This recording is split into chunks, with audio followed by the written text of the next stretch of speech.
목요일 날 수능 시험이 있었습니다. 우리 수험생 여러분들 수고 많으셨습니다. 제가 그 시험을 봤을 때는요, 그 합격 결과를 시험 결과를 전화 AS로 알려줬거든요. 그래서 이제 시험을 친 대학에서 안내해준 전화번호로 전화를 하면은 이제 그 녹음된 목소리가 받습니다. 그래서 수험번호를 입력하세요. 그러면 수험번호 입력하는 거죠. 그러면 역시 녹음된 목소리로 합격하셨습니다. 불합격하셨습니다. 이렇게 이제 알려줬는데 이제 시험을 2번 치렀습니다. 그래서 처음 시험을 봤을 때는 워낙 시험을 못 봤기 때문에 별 기대도 안 했고 당연히 이제 안 될 걸 알고서 그러고서 이제 전화를 했는데요. 그래도 사람이 혹시나 하는 마음이 있잖아요. 막 찍은 게 맞을 수도 있고 막 그러니까 밀렸었는데 다 맞고 막 이럴 수도 있으니까요. 그런데 저는 이제 인생이 걸린 문제인데 그 녹음된 목소리는 뭐 이렇게 위로도 없이 그냥 단호하게 불합격하셨습니다. 그래서 전화를 끊어버리더라고요. 가장 이런 몸이 건조한 그런 통보 방식이 있습니다. 세상의 환멸이 느껴지고 인생의 회의가 느껴지고 그렇지만 간신히 추스리고 또 그 이듬해에는 합격하셨습니다라는 이제 그 안내 음성을 들을 수가 있었습니다. 그때 굉장히 기분이 좋았어요. 그래서 이제 며칠 동안 틈만 나면 일부러 전화를 해봤습니다. 그래서 계속 합격했습니다 소리 듣고 이제 내가 대학생이 되었구나 이렇게 뿌듯하게 느끼고 이렇게 했었는데 그 재수생에서 이 대학생으로 신분이 변화된 것이 당신이 합격하셨습니다는 그 안내 음성이니까 그게 그만큼 저에게는 복음으로 들렸던 거죠. 이번에 시험 치른 학생들도 저와 동일한 그런 기쁨을 누리기를 바랍니다. 혹시 그렇게 되지 않는다고 하더라도 하나님이 더 큰 기쁨으로 항상 또 우리 학생들을 인도하여 주실 것이라는 믿음을 가지고 절대 낙심하지 마시고 더 큰 힘을 내시길 바랍니다. 이 수험생들이 가장 많이 이제 받는 질문이 시험 잘 봤느냐라는 것인데요. 대답하기가 애매합니다. 시험 잘 봤어요 이렇게 얘기를 하면 아니 쟤는 시험 얼마나 잘 봤길래 저렇게 자신만만하냐? 하버드 가냐? 그렇게 생각을 할 거고 그럴까봐 별로 잘 못 봤어요 이렇게 얘기를 하면 아유 쟤는 어떻게 하냐? 부모님 얼마나 속상할까? 이렇게 어떻게 안절부절을 못 하시니까 참 대답하기가 애매합니다. 잘 봤느냐고 물어보지 마시고요. 그냥 수고했다고 격려하고 또 위로해 주시기 바랍니다. 우리 수험생들 우리 격려하는 의미에서 우리 박수 한번. 우리 수험생들 뒤에서 뒷바라지 하신 부모님들에게 또 박수 한번. 분위기는 이제 축구하고 예배를 끝내야 될 분위기이지만 이제 시작입니다. 오늘 읽은 본문 말씀은 바울이 성도들에게 한 3번째 질문입니다. 첫 번째는 하나님께서 우리를 위하시는데 누가 우리를 대적하겠는가? 라는 것이었고 두 번째는 우리의 아들을 아끼지 않고 우리들에게 주신 하나님께서 아들과 함께 모든 것을 주시지 않겠느냐라는 것입니다. 이 3번째는 하나님께서 우리를 의롭다고 하시는데 그 하나님이 택하신 자를 누가 고발하겠는가? 하는 것입니다. 고발이라고 하는 것은 이제 법적인 용어인데 혹시나 여러분들이 고발을 당해본 경험이 있는 분들은 아시겠지만 이게 몹시 난감한 겁니다. 누가 우리를 면밀히 살펴가지고 흠잡을 것이 있으면 이제 그것을 근거로 해서 우리를 이제 경찰에 넘기거나 아니면 법정에 세우는 겁니다. 이 우리 현행법에 의하면은 만약에 검사가 우리에게서 어떤 혐의점이 발견된다 하면은 그 검사는 이제 공소장을 법원에 제출을 합니다. 그럼 법원에서 판사들이 그걸 살펴가지고 타당하다라고 여기면 우리 이제 재판 절차에 회부되게 되는 것인데 그때부터 이제 우리는 피고인 신세가 되는 겁니다. 근데 이 판사들에게는 검사가 제출한 그 공소장을 거부할 수 있는 권리가 있습니다.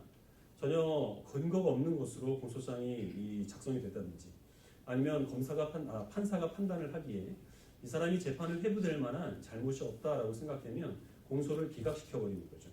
그러면 이제 피고인이 되지 않을 수 있습니다. 재판이 아예 열리질 않게 된다는 겁니다. 우리들에게 있어서 이 검사 역할을 하는 존재는 사탄입니다. 사탄은 율법과 양심을 근거로 하여서 하나님께 끊임없이 우리를 참소합니다. 율법과 양심은 원래 하나님께서 우리들에게 주신 선물인데요. 이 로마서 2장에서 사도 바울은 율법과 양심이 하는 역할에 대해서 설명한 바가 있습니다. 율법을 하는 유대인들에게는 그 율법으로 인하여서 심판을 받게 되고 율법을 알지 못하는 이방인들은 양심이 율법의 역할을 하게 된다 하고 그렇게 말씀하고 있습니다. 하나님께서 우리들에게 선과 악이 무엇인지 또 옳고 그른 것이 무엇인지를 알게 하시기 위하여서 유대인들에게는 율법을 주셨고 우리들에게는 양심을 주셨습니다. 하지만 문제는 우리들이 율법을 지킬 능력이 없고 우리는 또 양심이 무디어져서 양심의 목소리보다는 죄를 범하고 싶은 우리의 본성을 따른다는 겁니다. 그래서 사탄이 그것을 근거로 해서 우리를 하나님께 고발합니다. 하나님, 죄를 좀 보세요. 하나님께서 주신 율법을 쟤들이 지키질 않습니다. 하나님 주신 양심에 따라서 저네들이 선하게 살지 않고 그 양심에 빗나간 행위들을 하면서도 그게 잘못인 줄을 모릅니다. 하나님 거룩하신 분이고 공의로우신 분인데 어찌 저런 죄인들을 그냥 두실 수가 있습니까? 빨리 저들을 법정에 세워서 심판해 주십시오. 계속 이 사탄은 하나님 곁에서 공소장을 내밀어서 우리를 법정에 세우려고 하신다는 겁니다. 그런데 하나님께서는 그 사탄이 제출한 공소장을 갈갈이 찢어버리시고 우리를 의롭다고 선포하시고 아예 법정에 세우시질 않는다는 겁니다. 그래서 우리에 대한 재판은 열리질 않습니다. 이것이 바로 지금 사도 바울이 이야기를 하고 있는 하나님께서 우리를 의롭다고 하시니 그 택하신 자를 누가 능히 고발하겠느냐라는 말씀의 뜻입니다. 하나님께서 그러면 왜 우리를 의롭다고 하시고 사탄의 그 공소에 귀를 막으실까요? 우리가 실제로 의롭기 때문이 아닙니다. 예수님께서 우리를 위하여 죽으셨기 때문입니다. 이 법에 의하면은 이 공소가 기각되는 여러 가지 경우가 있는데 그 중 하나가 이 피고발인이 사망했을 경우입니다. 죽은 사람을 법정에 세울 수는 없으니까 그렇게 되면 자연스럽게 그 공소는 무효가 되는 것인데 하나님께서는 우리가 실제로 죽은 것은 아니지만 하나님이 택하신 자들을 예수 그리스도의 죽으심으로 인하여 그를 죽은 자로 여기신다는 것이죠. 그가 그 죽음으로 인하여서 모든 죄값을 다 치렀기 때문에 하나님께서 택하신 자들을 하나님은 의롭다라고 선포를 하시는 겁니다. 그래서 사탄이 어떤 고발장을 제출한다고 하더라도 하나님께서는 그 고발을 무력화시키시고 우리를 의롭다고 하셔서 우리를 법정에 세우시거나 심판하시는 일을 행하지 않으신다는 겁니다. 우리가 아무리 큰 죄를 진다고 하더라도 그러나 예수님께서 우리의 죄를 위하여 대신 죽으셨기 때문에 하나님께서는 늘 의롭게 보이시고 우리를 고발하는 그 검사가 아무리 유능하고 독하다고 하더라도 하나님께서는 그 모든 검사의 도발을 무력화시키시고 우리들에게 약속하신 하나님의 자녀된 권세를 허락하여 주시는 것, 그것이 지금까지 바울이 이야기한 그 복음이 우리들에게 보장하여 주는 혜택입니다. 그리고 또한 이 구원의 은혜가 우리가 하나님께 드릴 모든 감사의 가장 근본적인 원인이 되는 겁니다. 우리 누가복음 17장 말씀 같이 보겠습니다. 신약성경 125페이지 누가복음 17장 11절부터 19절까지 한 절씩 들어가겠습니다.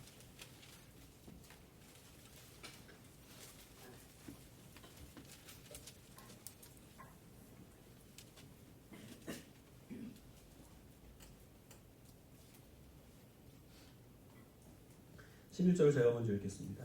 예수께서 예루살렘으로 가실 때에 사마리아와 갈릴리 사이로 지나가시다가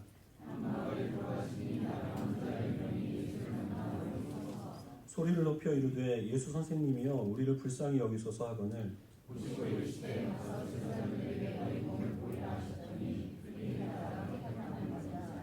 그 중에 한 사람이 자기가 낳은 것을 보고 큰 소리로 하나님께 영광을 돌리며 돌아와 예수께서 대답하여 이르시되 10사람이 다 깨끗함을 받지 아니하였느냐? 그 아홉은 어디 있느냐? 됐습니다. 그에게 이르시되 일어나라 내 믿음이 너를 구원하였느니라 하시더라. 예수님께서 예루살렘으로 가시는 도중에 그 예루살렘과 사마리아 경계 지역을 지나가시게 됐습니다. 거기서 10명의 나병 환자들을 만나시게 되는데요. 성경에서 말하는 나병 환자는 우리들이 말하는 문둥병, 한센병을 뜻하는 것이 아니고 악성 피부병을 광범위하게 일컫는 겁니다. 그 나병 환자들이 예수님께 우리를 불쌍히 여기소서라고 소리를 지릅니다. 그래서 예수님께서는 그들을 보시고 너희의 몸을 제사장에게 보이라 라고 말씀을 하십니다. 레이기에 의하면 자기가 나병에 걸린 것 같으면 그 몸을 의사가 아니라 제사장에게 보여야 됩니다. 제사장이 살펴서 나병이 확실하다라는 판단이 들면 이 사람은 부정하다라고 선포를 하게 되는데요. 그러면 그때부터 이 나병 환자는 이 이스라엘 백성들에게 있어서 이방인과 같은 존재가 됩니다. 이스라엘 진영 안에 함께 살지를 못하고 이스라엘 진영 바깥에 나아가서 이방인들과 함께 어울리며 격리된 생활을 해야만 하는 겁니다. 그런데 이제 시간이 지나서 그 나병이 나은 것 같이 여겨지면은 제사장을 다시 청할 수가 있습니다. 그럼 제사장이 살펴서 나병이 다 나았다라는 판단이 들면 이 사람은 정하다라는 선포를 하게 되는데요. 그때 제사장은 이제 물에다가 이 새의 피를 섞어서 그것을 7번 그 사람에게 뿌려 정결하게 하고 나서 정하다라고 선포를 하게 됩니다. 근데 그것으로서 이 사람이 일상으로 돌아갈 수 있는 것은 아니고 또 그 뒤에 여러 가지 절차들이 있는데 일주일 동안 장막에 머물러야 됩니다. 그동안에 그 사람들은 자기가 입었던 옷을 빨고 머리털을 다 밀고 그리고 여러 차례 제사를 드리면서 이 부정함에서 자신들이 이제 정결하게 되어 하나님의 백성의 지위가 회복되는 그 모든 절차들을 다 밟은 후에야 그래야 이 사람들은 이스라엘 공동체 안으로 들어와서 다시 하나님의 백성으로 살아갈 수가 이제 있게 되는 것이었습니다. 예수님 당시에 유대인들이 어디까지 이 레위기의 율법을 지켰는지는 알 수는 없지만 분명한 것은 이 나병 환자들은 제사장에 의하여서 부정하다라는 선포를 받고 그래서 이 예루살렘에서 머물 수 없어서 예루살렘과 그들이 이방인으로 여겼던 사마리아 접경지대에 머물러 있었던 겁니다. 이 사람들이 다시 예루살렘으로 들어오고 가족의 품으로 돌아가고 하나님의 백성으로서의 지위가 회복이 되어서 예루살렘 성전 안에 들어가 제사를 드릴 수 있게 되기 위하여서는 다시 그 몸을 제사장에게 보여야 하는 것이죠.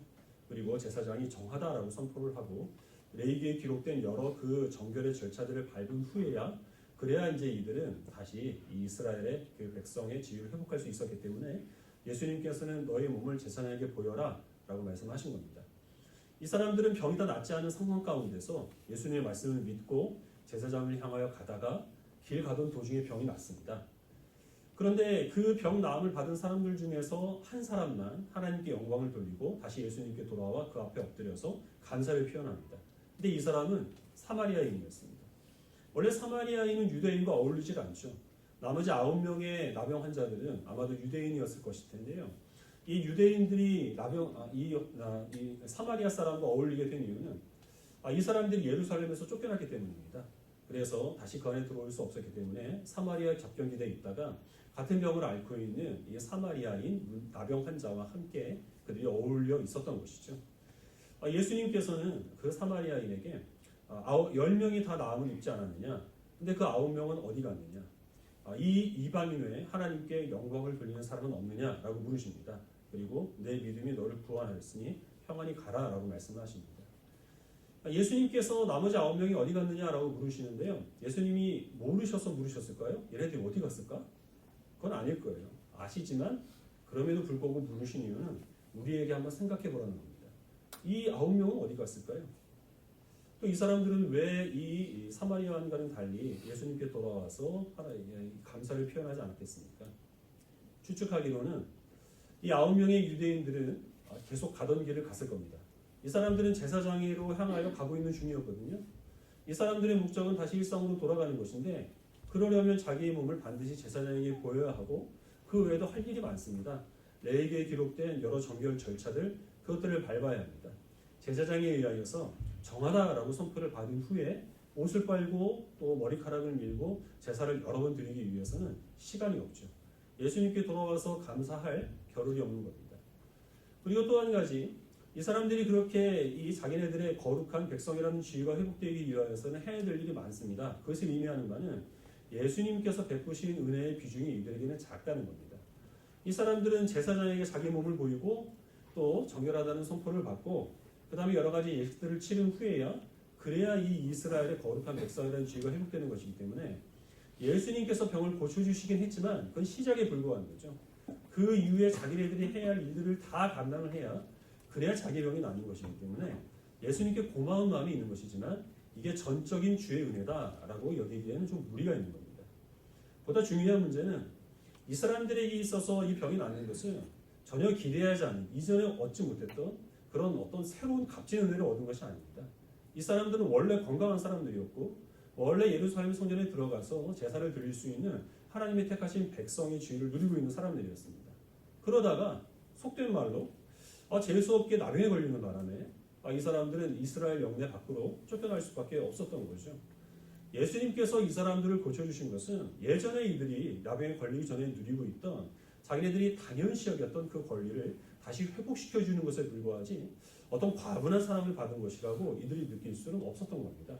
그래서 이 사람들은 제사장을 향하여 가던 그 길을 지속적으로 걸어갔고 자기네들을 낫게 해주신 예수님께 돌아와 감사할 마음을 품지 않게 된 겁니다. 반면에 이 사마리아인은 제사장에게 굳이 가서 자기의 몸을 보일 필요는 없습니다. 이 사람은 그 10명의 틈바구니에 끼어 있다가 예수님의 같은 은혜를 받아서 병이 나았을 뿐이지 그 유대인의 제사장에 가서 자기의 몸을 보이고 정결하다는 선포를 받고 그리고 나서 또 제사를 드릴 그럴 이유가 전혀 없는 사람입니다. 사마리아 사람들은 모세의 오경을 인정을 했기 때문에 아마도 레위기의 절차를 따라서 자기의 나름대로의 그 절차를 밟아야 하겠지만 굳이 가던 길을 계속 가서 다른 유대인들과 함께 제자에게 몸을 보일 필요는 전혀 없다는 거죠. 이 사람은 자기가 예루살렘 성전에 들어가서 제사를 드릴 필요조차 느끼지 못하는 사람입니다.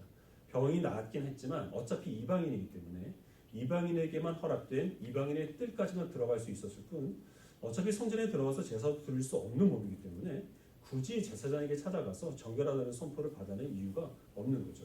그래서 이 사람은 자기의 병을 고쳐주실 예수님을 생각하여 그 은혜에 감사할 수 있는 여유를 가지게 된 겁니다. 보다 중요한 문제는 이 사마리아인에게 있어서 예수님으로 말미암아 주어지는 이 병고침은 전혀 기대하지 못했던 분에 넘치는 사랑입니다. 사마리아인들의 경우에는 메시아에 대한 기대는 분명히 있었습니다. 그러나 이 사람들은 모세의 오병만 인정을 했기 때문에 이 사람들이 기대한 메시아는 이 모세와 같이 하나님의 말씀을 대언해주는 그런 선지자를 바랬을 뿐이지 유대인들처럼 병도 고쳐주고 로마인으로부터 자신들을 해방시켜줄 그런 절대적인 권세를 가진 메시아를 강렬하게 기대하진 않았던 겁니다. 그러니 이 사마리아인이 지금 유대인들에 의하여서 메시아라는 기대를 한몸에 갖고 있는 그 예수님의 은혜를 유대인들과 함께 섞여 있다가 그가 더불어서 얻게 된 것이죠. 이거는 전혀 그가 기대하지 않았던 은혜이고 분에 넘치는 사랑이었던 겁니다. 그래서 그는 그 자리에서 하나님께 영광을 돌리고 다시 예수님께 돌아와서 자기를 낫게 해준 그 은혜에 감사를 표할 수밖에 없었던 겁니다. 자기의 병이 낫게 된 것이 전적인 하나님의 은혜이냐? 그렇지 않으면 자기의 하나님의 은혜도 포함되는 것이지만 자기의 공로로 말미암아 함께 이루어지는 것이냐? 또 이 하나님께서 허락하여 주신 은혜가 내가 당연히 누릴 권리인가? 그렇지 않으면 자격 없는 자에게 하나님께서 분에 넘치게 베풀어 주신 사랑인가? 이것이 9명의 유대인과 그리고 이 한 명의 사마리아인을 가르는 차이점이 된 것이고 또 그것 때문에 사마리아인은 예수님께 나와서 감사를 표했습니다. 그리고 예수님께서는 병고침을 받은 나머지 9명의 유대인이 아닌 이 사마리아인에게만 그 영혼의 구원까지 함께 약속해 주셨던 것입니다. 추수감사주의를 맞이해서 여러분들은 많은 감사 제목을 가지고 이 자리에 나오셨겠죠. 하나님께서 여러분들의 골치 아픈 문제를 해결해 주신 것이나 아니면은 건강을 회복시켜 주신 것이나 간절히 소원했던 것을 이루어 주신 것은 여러분들이 당연히 하나님께 감사를 드릴 겁니다. 또 우리 그리스도인들은 믿음이 있기 때문에 믿지 않는 사람들이라면 전혀 감사하지 않을 것들도 우리는 또한 이 시간에 감사할 수 있습니다.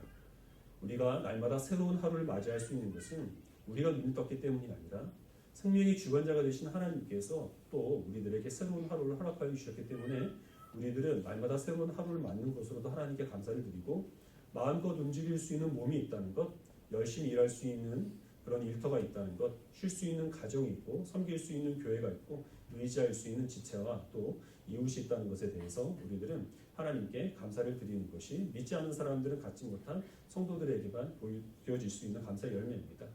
또 우리들은 거기에 더 나아가서 때로는 원하지 않는 일들을 하나님께서 주신다고 하더라도 합력하여 서로를 이루신 하나님께서 그 안에 나를 향한 하나님의 사랑이 깃들어 있다는 사실을 알아 그것으로도 우리는 하나님께 감사를 드릴 수 있습니다.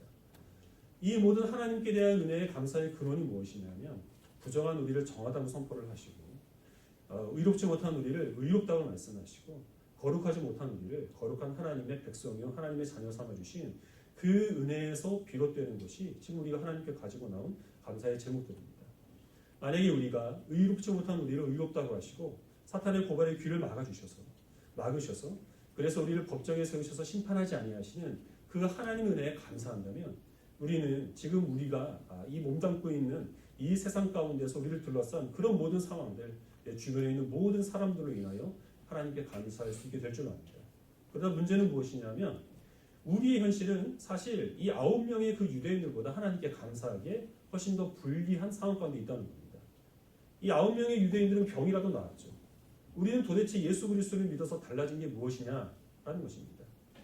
하나님을 믿고 하나님께서 우리를 의롭다고 하시고 하나님이 우리를 이 심판대에서 이 서게 되는 이들을 면하게 해주셨다고 해서 우리의 현실이 달라지는 것은 없습니다. 우리의 소원이 이루어지는 것도 아니라는 것입니다. 그래서 우리들은 이 9명의 유대인들이 빠졌던 그 유혹을 또 동일하게 당합니다. 하나님께서 나를 구원해 주셨지만 그래서 내가 구원받은 것은 주의 사랑의 결과이지만 그래도 내가 하나님을 믿어드렸기 때문에 교회를 다녀드리고 봉사를 해드리고 헌금을 드리고 믿지 않는 사람보다는 어느 정도 착하게 살기 위하여서 노력을 해드렸기 때문에 그래서 내가 지금 구원받은 것이 아니냐라고 하나님의 전적인 은혜를 부인하고 자기의 공로를 조금이라도 인정하고 싶은 마음이 드는 겁니다. 또는 하나님께서 내 죄를 용서하시고 내게 필요한 모든 것들을 다 허락하여 주셔야 될 의무가 있는 것으로 생각을 하고, 주님께서는 당연히 나를 보호하시고 내가 뜻하는 모든 것을 다 허락하여 주실 것을 내가 요구할 수 있는 그런 당연한 권리가 있다고 생각하는 것, 그것이 우리들로 하여금 하나님께 감사를 드리지 못하게 막는 겁니다. 그렇게 되면 우리는 하나님께서 아무리 과분한 사랑을 쏟아 부어주신다고 하더라도 내가 당연히 누릴 혜택이라고 생각하지 자격 없는 자에게 베풀어 주시는 하나님의 은혜라고 여기질 않게 된다는 것입니다. 성경에 많은 사람들이 병고침을 받습니다. 그러나 이 고침을 받은 모든 사람들이 다 그 영혼의 구원까지 약속받는 것은 아닙니다. 왜냐하면 하나님께서 우리들에게 베풀어 주시는 그 구원은 병이 낫는 것이나 소원이 성취되는 것이 아니고 우리 영혼이 예수 그리스도를 믿어 이 부정한 우리가 정하다는 그 하나님의 선포를 듣는 것입니다. 의롭지 못한 우리가 의롭다라는 하나님의 말씀을 들어 심판 앞에 서게 되는 것을 면하는 것입니다. 전혀 쓸모없는 우리가 하나님께서 너는 축복의 통로요 내 능력의 도구라고 그렇게 불러주시는 것이 하나님께서 우리들에게 주시는 구원의 본질입니다. 거룩하지 못한 우리가 하나님의 백성이요 자녀라고 그렇게 우리가 부름받는 것, 그것이 우리들이 이 세상 가운데서 하나님 믿음으로 누리는 구원의 본질이라고 하는 겁니다.